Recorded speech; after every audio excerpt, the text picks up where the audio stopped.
Hello and welcome to glennzb TV, the show that puts glennzb into your virtual headset. I'm bringing New Zealand to the world and the world to New Zealand. Now, we need this. We need a guide. We need some assistance, some help.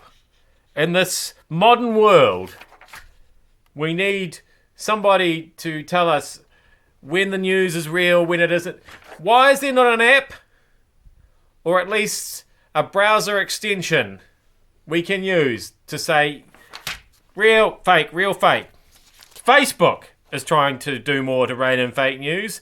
It'll start sending more articles which could be hoaxes to outside fact checkers and show their findings below the article. So it's not saying that they won't actually show those articles.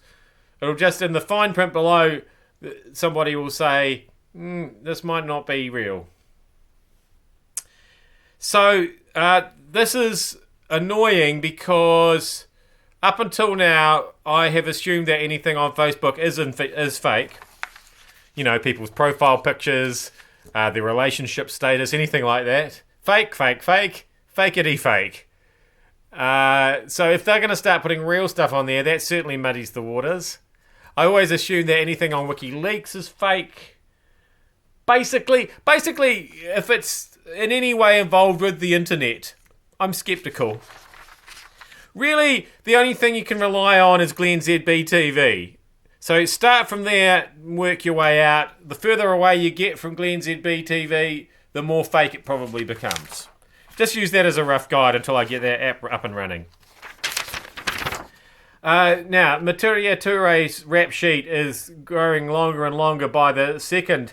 After admitting to benefit fraud, now she seems to be admitting to electoral fraud as well, pretending to live in an electorate she did not live in so she could vote for somebody she would prefer to vote for, or something. It's getting very confusing. Basically, anything that you ever thought she might be guilty of, it turns out she probably is.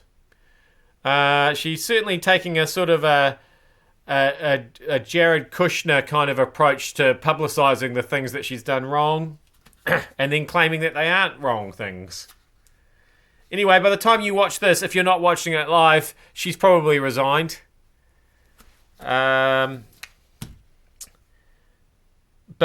so and also admitted to the Kennedy assassination, the whereabouts of Jimmy Hoffa. She'll be able to give us information about that.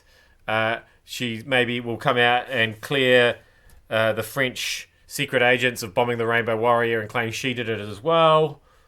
Basically, I think you'll find she's probably parked illegally in a loading zone. There's no end to what Christine Rankin described as a tyranny of offences or something along that lines. Burn of the week has got to go to Winston Peters.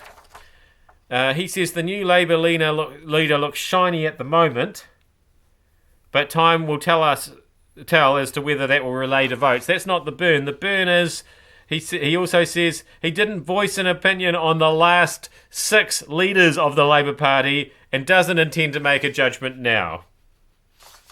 I think that's quite a good burn. I think it's almost like he's saying, I haven't really had time to figure out whether I like them or not because they're gone already.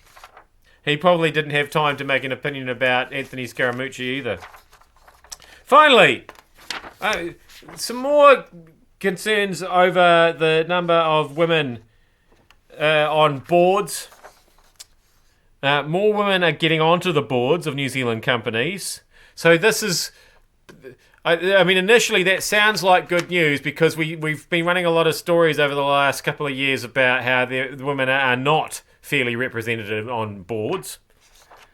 The chief executive of the Institute of Directors, Kirsten Patterson, that sounds like a girl's name to me, says compared to 5 years ago, directors are required to have more skills, and key among them is cyber skills. Somehow that relates to more women on boards. So obviously the concern here is, what if they want to have babies? These women. There goes the economy. It's the end times. I am Glenn ZB. Yes, that was supposed to be a sort of a satirical joke. I'm not just talking about that last thing I said. I'm talking about all of it. Thanks so much for having me in your virtual headset. I will see you again on Monday with more news you can actually trust.